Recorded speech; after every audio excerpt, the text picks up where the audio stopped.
be back in person, and we are picking up with Daf Pei Vav of Masechet Nedarim. And again, my apologies that the formatting is a little off on this this particular email that will be on your screen. Again, I did this on the plane on the way back from Austin. Yeah, Austin, Texas. And so maybe after I didn't make it to Dallas, but in any event, but we flew essentially over Dallas, I think. So I know it's going to be exciting.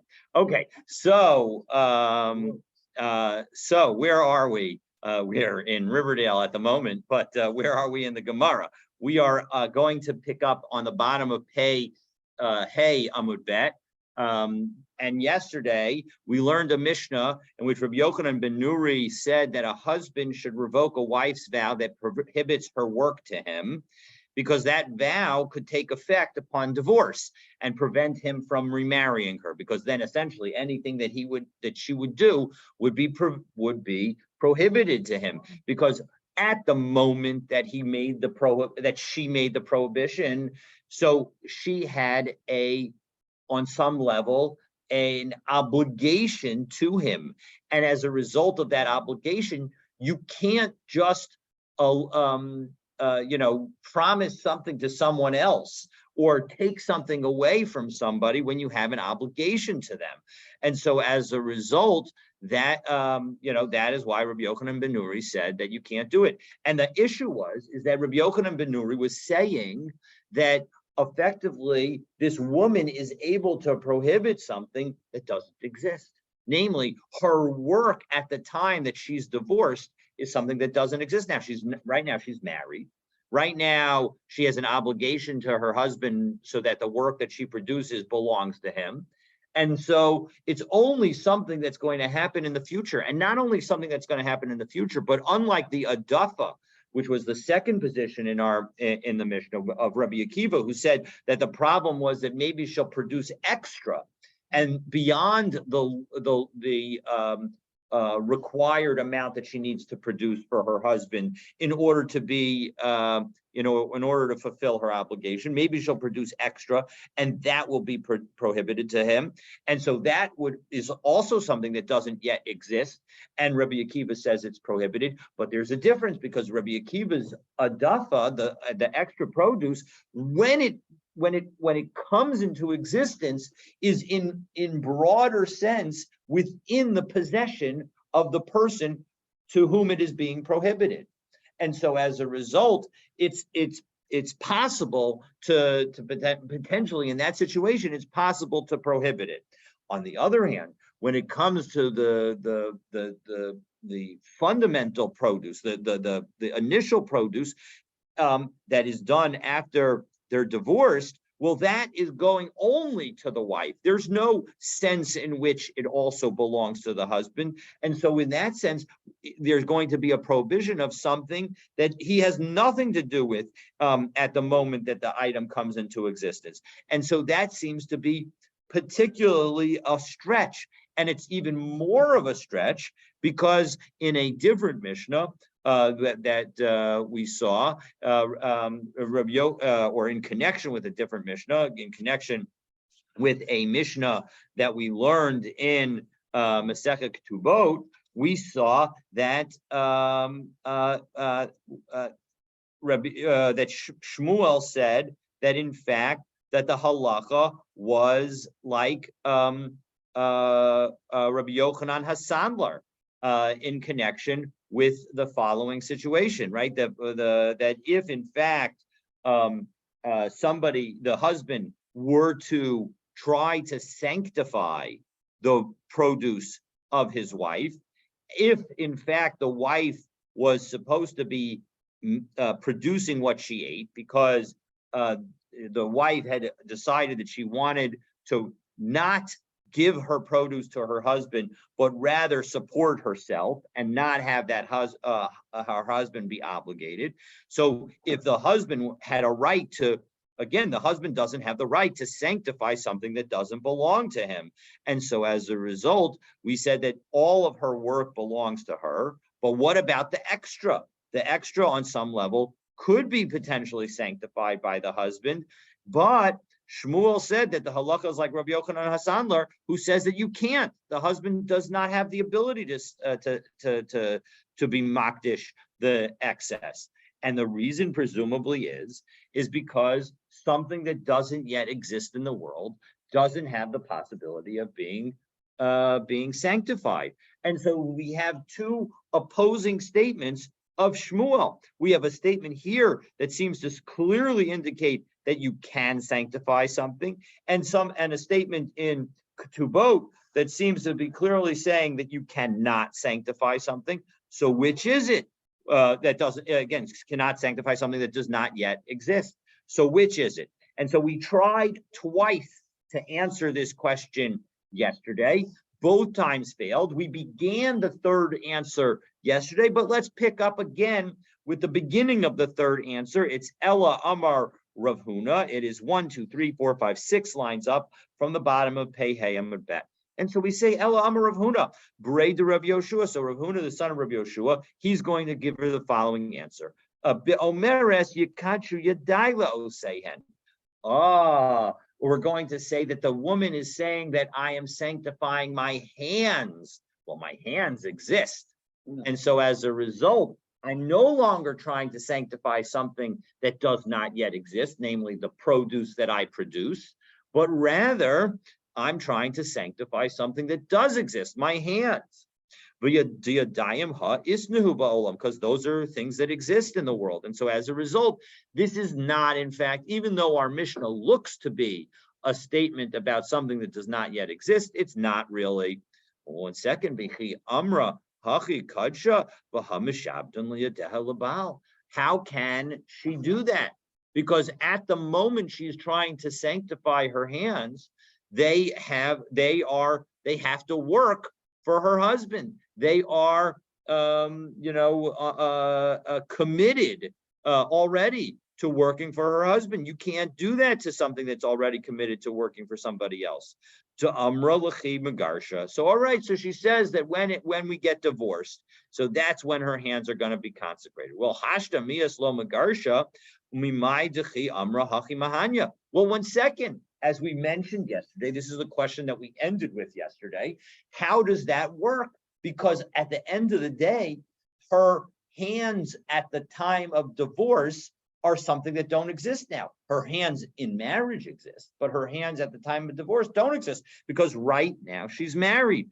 And the Ron explained that we're really saying that on some level, if we were to say that a person could be makdish something that doesn't come into the world, well, then everything is fine.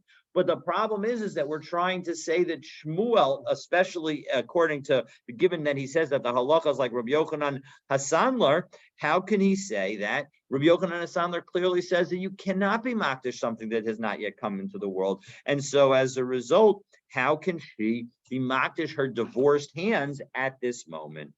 So we pick up on Pevav Amud Aleph and we say, Amar Rabbi Ilah, ma ilu Omer lechaveiro sada zo ani mocher lecha lekeshekachena mimcha tikadesh milo kadsha. Well, 1 second.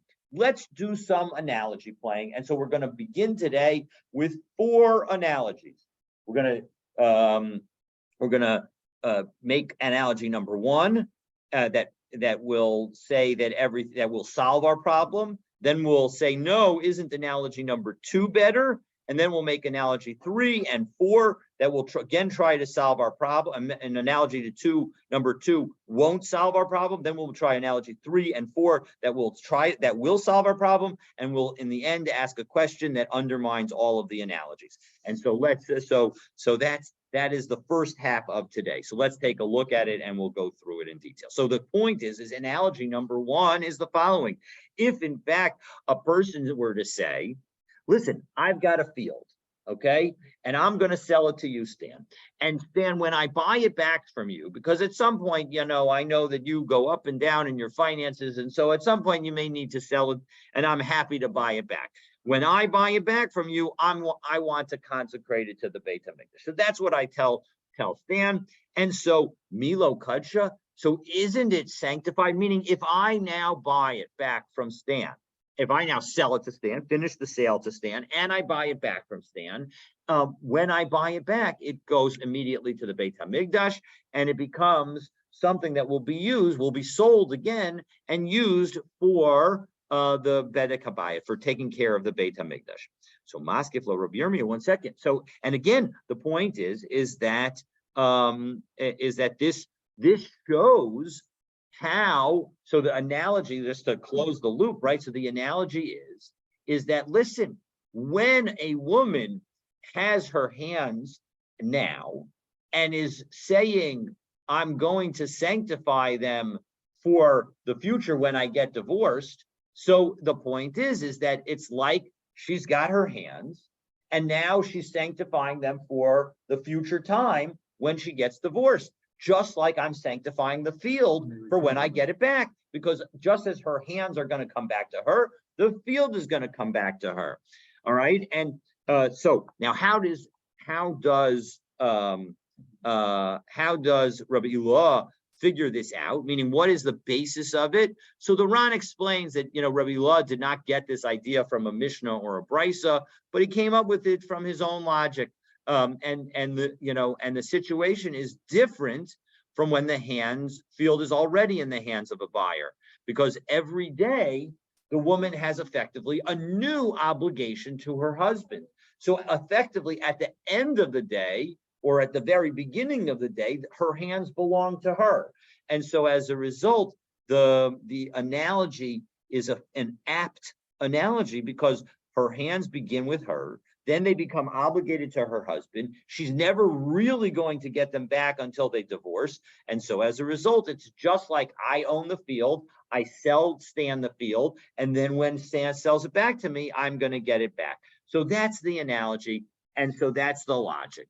But Rabbi Yirmiyah says, no, I disagree with you. Maskif lo Rabbi Yirmiyah, he objects and says, Mi dummy, are they really comparable? Sodezu she'ani mocher lecha hashta bidehi. When I tell Stan, I'm going to sell you my field, at the moment that I'm selling you the field, it's still in my hands, right?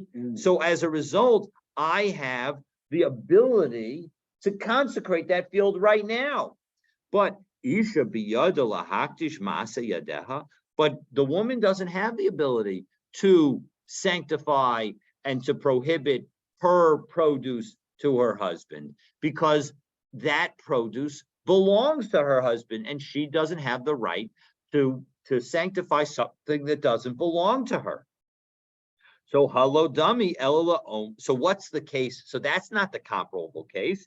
Ella, the cases that's comparable is the following. Omer lechavero. It's where I say to Stan, Sadezo shemacharti lecha. Listen, Stan, you already bought my field, and that field that you bought me,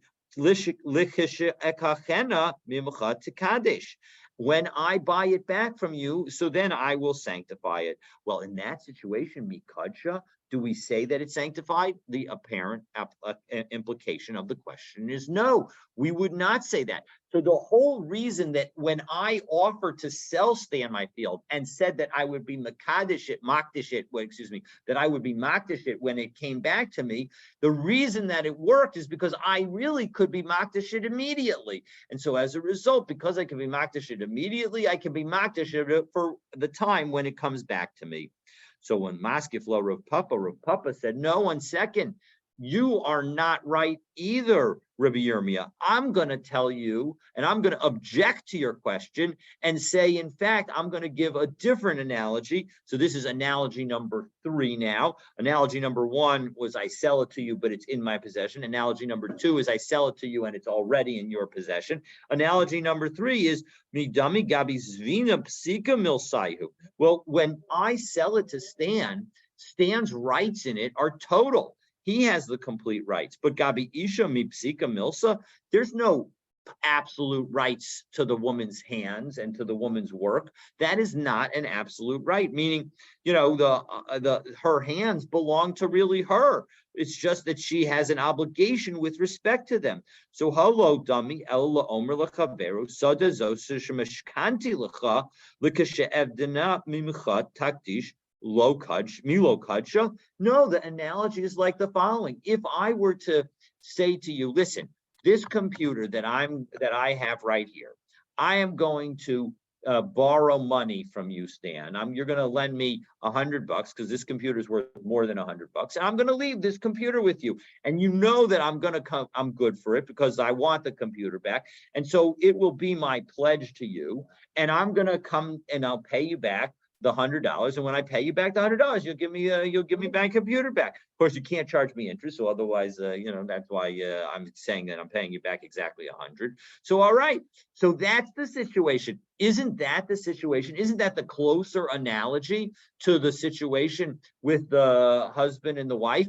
After all, the wife's hands are pledged to the husband, just like I've now pledged my computer to Stan.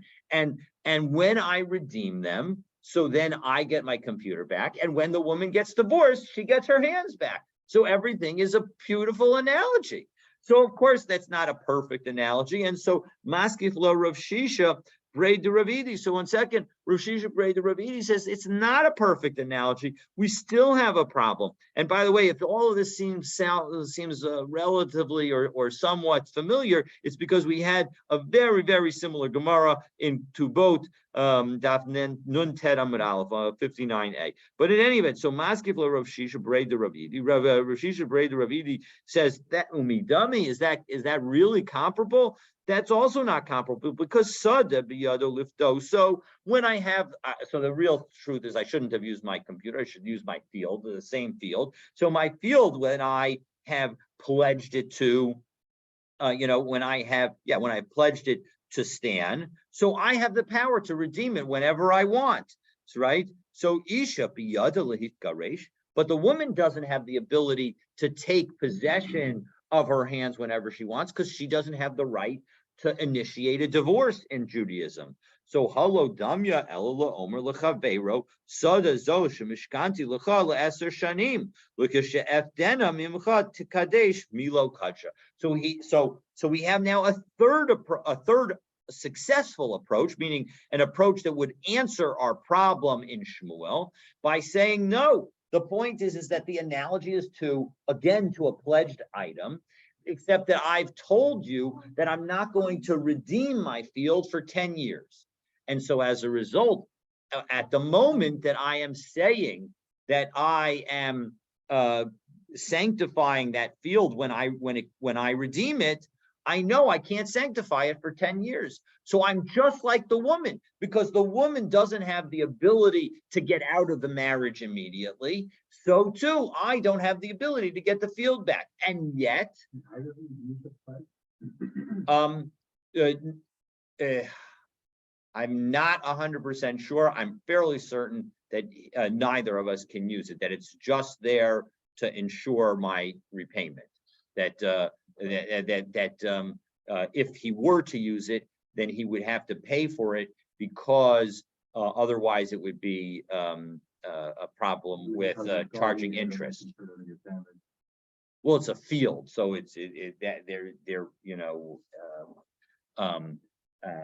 there would be an agreement about who gets the produce and how to deal with it. But he does not get, Stan would not have the rights to the field because otherwise that would, without paying a fair market value for them, because otherwise that would be effectively interest. So there would need to be a separate agreement.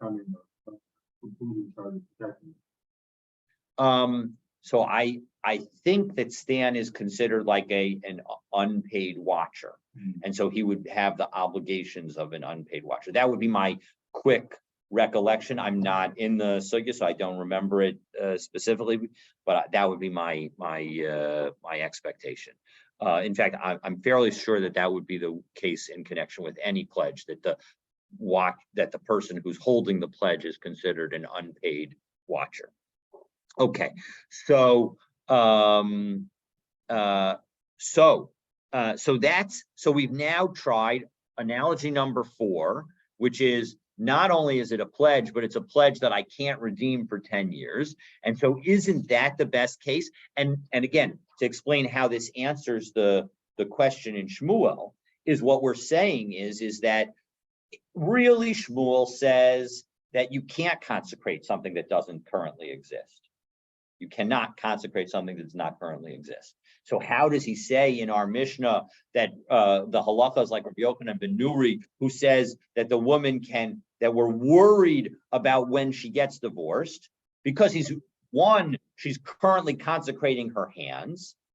And although the consecration only happens after the hands go back into her possession for full, it's really like her hands are a pledged item where the ownership right is still sufficiently strong that it's that there's a now component to it.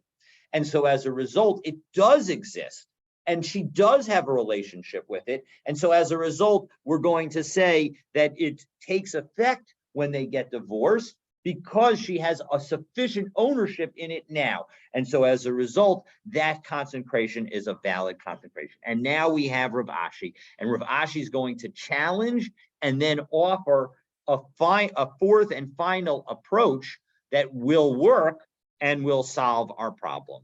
Okay, so Maskif lo Rav Ashi. So that is the end of the four comparisons, because Rav Ashi is going to undermine them all.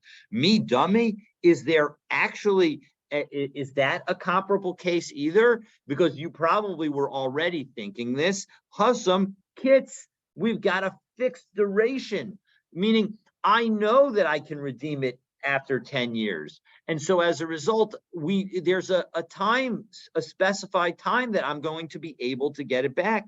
Isha mi isla kitsusa. Is there a specific end time to the marriage such that she knows that she's going to get her hands back? Of course not. And so as a result, all of our analogies don't work. All of our analogies are problematic. And so Rav Ashi offers a different approach. And the approach is subject to is connected to understanding an important aspect of a neder, specifically a konam neder. Konam neder, as we began Maseches Nedarim, we did this a couple of times. Nedarim are very similar to the sanctification of a korban, and that on some level, when we prohibit something to ourselves, it is as if we are making the item that is prohibited like it was a korban, that you cannot redeem it, you cannot change it. It is always prohibited to you. And so Amar of Ashi shiny konamos. It's what the situation of a konam is, a unique situation. The key kedusha is a guf dummy. It is like you are sanctifying an actual korban where the object itself. It's not like sanctifying this table for the Beit HaMikdash. When you sanctify this table for the Beit HaMikdash, this table does not gain any holiness, because all you've done is said that you're going to redeem this table, or someone is going to redeem the table, and the money is going to go to the Beit HaMikdash for taking care of the Beit HaMikdash. But when you sanctify an animal, that animal has true holiness in it, true kedusha, and as a result, that kedusha has an incredible power. The kedu Rava, and what does Rava say about it? De Amar Rava hektish. When you consecrate something, specifically when you consecrate a korban, chametz, when something becomes chametz on Pesach, the shichrur and the freeing of a slave, mafkin midei shibud. It takes away any kind of obligation or lien that is associated with the item. And the simple understanding is the following: that we'll go through the consecration case, but the chametz and the freeing of a slave case are analogous, and you can figure out the analogies are straightforward. If I take an animal, I take my ox, and I say, Stan, may I borrow $100 from you, and you are going to get paid back when I sell this ox. This ox is going to be your one key source to getting paid back. Now, if something happens to the ox, I have a personal obligation, but you don't necessarily have any direct claim to any of my other assets. You can obviously make a claim against me. I owe you the money, but you're going to claim, your claim is specifically designated to this animal. Well, that's what happens. You say, great, yes, I'm happy to do that. That looks like $1,000 ox. I'm gonna, that I'm pretty safe that I'm gonna get paid back. And so you then lend me the $100, and then the next day something wonderful happens to me, and I say, you know what? I want to make that ox into a sacrifice. I want to bring that ox as a korban. And so as a result, now I've made that ox into a korban. That the special kind of lien where you have the right to particularly claim money is known as an apoteki. And I have, by making that animal sanctified, I have taken off that apoteki. You no longer have that claim. I have sufficient, basically, if we take a look at the panoply of ownership rights, you have some rights now to this animal because you have a claim against it directly, but I still have the right to sanctify. And so as a result, when I sanctify it, your claims against the animal disappear. When do I get my $100? So you get your $100 when you come to court and you say, I need you to pay the $100, and then I'll go and find the $100. And if you then get a court decision against me, well, then, of course, you'll have a claim against all my assets as well. But the bottom line, and of course, I will be, of course, kind enough to pay you back without you having to go to court. But in any event, you lose. The key is that you lose that right. And so what are we saying now?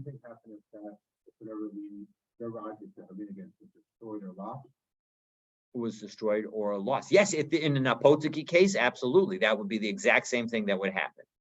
Correct. Correct. The car gets destroyed. That's it. Correct. Correct. That's exactly right. So, so now the question is, so how does this answer our problem? It answers our problem because we no longer have to worry about the woman's inability to be makdish her hands right now, because as soon as she is makdish her hands, the lien that the husband has against them effectively goes away. And so as a result, her hands are sanctified right away. The problem is, during the marriage, exactly. That's the implication. Well, 1 second, well, then why, if that's the position that Rabbi Yochanan ben Nuri is taking, why does he reference divorce? The hands are problematic already to the husband, so he should have to nullify the vow. He should have to, revoke the vow, be made for the vow. So the Gemara answers, Tani v'od shema yigarshena. No, you could say that, and moreover, she, maybe he will divorce her. Now it's interesting because the simple read of this is to say the following: is to say, what do we mean? And moreover, he will divorce. He'll divorce her. Yes, her hands are holy now, and in fact, that's going to be a problem for the husband. But he also might divorce her. But that's actually, the Ran tells us that actually that's not what it means. And let's take a look at the Ran inside, and then and so that will help us understand this answer better. But because actually it is there's more to this Gemara in Ketubot. So we're now going to look in the Ran 1, 2, 3, 4, 5, 6, 7th line from the bottom of the middle wide lines. It's right opposite Tosfos, a little bit above the Tosfos in the right-hand column. So v'od shema yigarshena ka'amar. So the answer, so we're going to say, and maybe he'll divorce her. Mehashta nami kodesh dekonam mafkia shibudah. Right. So the point is from now it is sanctified, because the act of konam, the act of effectively prohibiting using that language, will remove the shibud, will remove the husband's lien against her. Lomar de almuha rabbanan. And then, well, 1 second.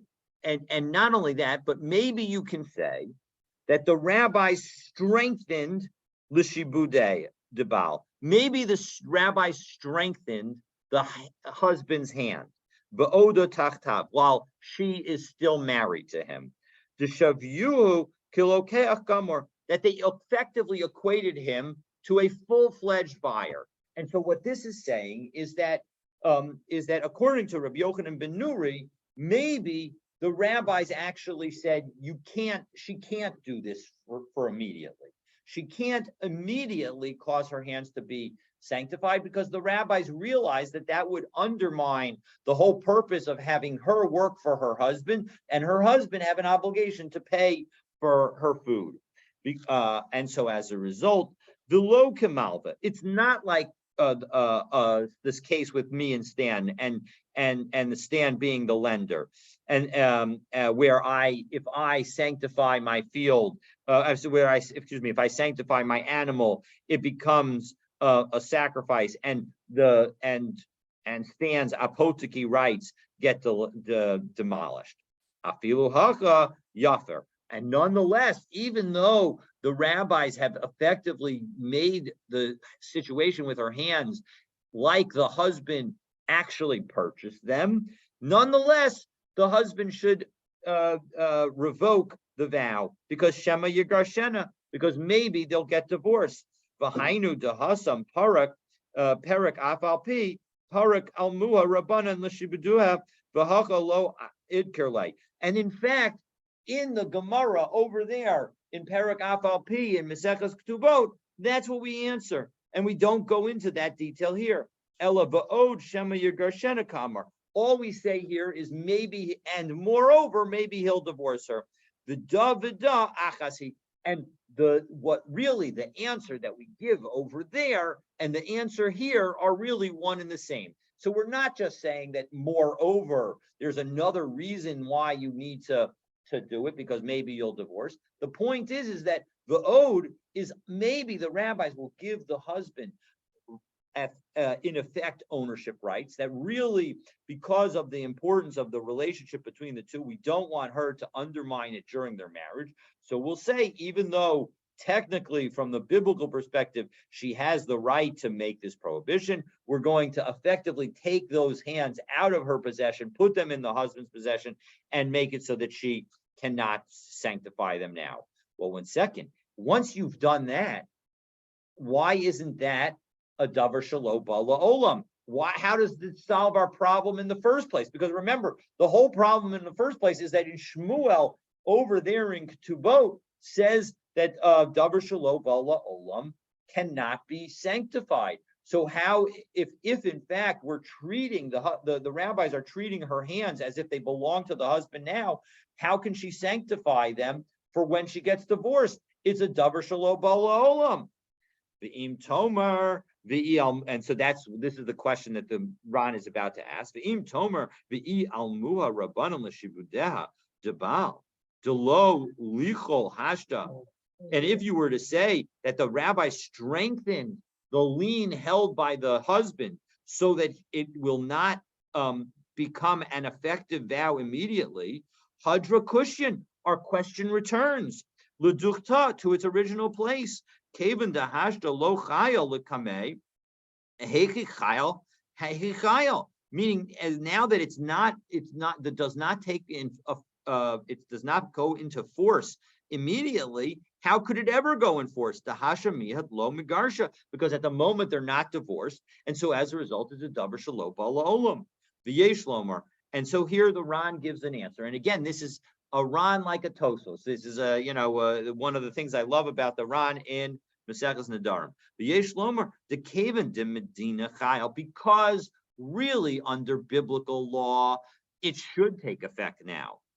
If not for the fact that the rabbis boosted the strength of the lien that the husband had on her. So ki almua, when they strengthened that lien, hani mili dekol heka dekaima kamei lo lichol. The whole purpose was only so that it wouldn't take effect immediately. Aval nisgarsha ki ilu chayal mi'ikara. However, if in fact they do get divorced, it's as if it went into effect from the very beginning, dummy. It's as if it went into effect from the very beginning. Kaven de Medina, Roy Lechul. So as a result, we've now answered the question, and let's go through the answer so we make sure we understand it. The question was, Shmuel over there in Ketubot says that you cannot be makdish a davar shelo bo la'olam, and yet here he says that the halacha is like Rabbi Yochanan ben Nuri, who says that we're worried that if a woman says that her hands are prohibited to her husband, it is going to be something that takes effect when they become divorced. Well, that's a davar shelo bo la'olam, so how could she be makdish it? And we answer that in fact, she's not being makdish her produce, which doesn't exist. She's being makdish her hands, which do exist. Well, 1 second, that still doesn't answer the question, because isn't that being makdish it only for when she gets divorced? And we answer it now and say, no, biblically, it should be makdish immediately. And it is only because the rabbi strengthened the right of the husband that it does not take effect immediately. And so as a result, she is in fact being makdish something that exists. She's being makdish her hands right now. And yet the rabbis have said that it's not going to take effect until after the divorce. And so that's how that's how Shmuel can be both like Rabbi Yochanan Hassanlar and Rabbi Yochanan ben Nuri. And so now we've solved the two problems and we're ready for the next Mishnah. It's not, but because they have two different names. But yes, it's nice to have both the Rabbi Yochanans be consistent. Rabbi Yochanan won both times. Two people named Rabbi Yochanan both won. Yes, Charlie. Yeah, that was great. But there's one other thing that's a little troubling: the idea that you can get out of paying. It sounds like you can get out of paying a debt by consecrating the security for it. You can get out of the security for the debt by consecrating it. You can't obviously get out of the debt. Obviously, if your debt, if you're what's it called? What's the word I'm looking for? Judgment proof. If you're judgment proof, so then yes, you're right that effectively that allows you to get out of the debt. But there are other ways to get out of the debt too. I mean, I think that I wonder what this rule would be if you were to make it hefker. But that was the next thing I was going to suggest. Yeah. So we'll hear about that in a year. Yeah. So it's not as if exactly. So it's not as if this is the only way. And obviously, it's not to say that this is permitted. Right. If you do that in order to avoid, if I were to do that to avoid paying stand back, I'm effectively stealing, I think. So, right.